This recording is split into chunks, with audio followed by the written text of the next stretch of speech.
January 6 hearing secrecy due to massive security threats related to Marjorie Taylor Greene, WaPo reporter.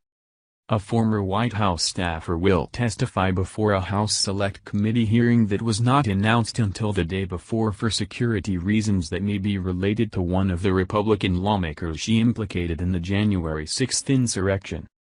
Cassidy Hutchinson, an aide to Donald Trump's former White House Chief of Staff Mark Meadows, will testify Tuesday before the panel about efforts to overturn the former president's election loss, but her previous testimony, which was recorded on video and shown in previous hearings, about a specific GOP lawmaker necessitated the secrecy, Washington Post reporter Jacqueline Alemany told MSNBC's Morning Joe.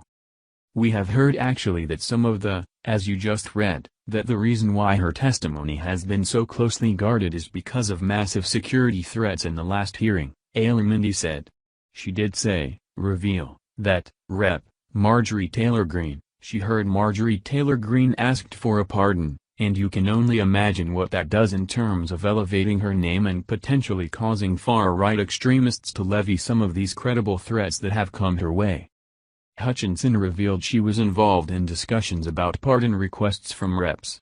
Andy Biggs, R.Oz., Mo Brooks, R.Al., Matt Gaetz, R.F.L., Louis Gohmert, RTX, and Scott Perry, RPA, and Alemany compared the former White House aide to the bombshell witness in the Watergate hearings nearly 50 years ago.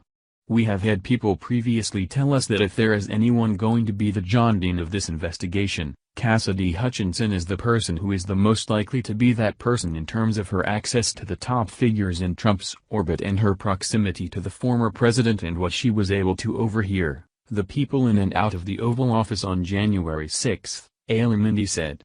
But it is important to note we're not sure there's another witness corroborating her testimony today. There was clearly a sensitivity and urgency to her testifying today. And you've got to think that it's in part due to the security concerns, but also because they're worried she might potentially back out. This is not a small thing for this individual to come forward, put her career on the line. Obviously she's being compelled, there are subpoenas at play, Alemany added. Several individuals like Bill Stepien who didn't appear were subpoenaed to appear, but this is a big thing for her. She's in her 20s, she's a young person with, little institutional support in terms of the other people she used to work with cooperating with this investigation.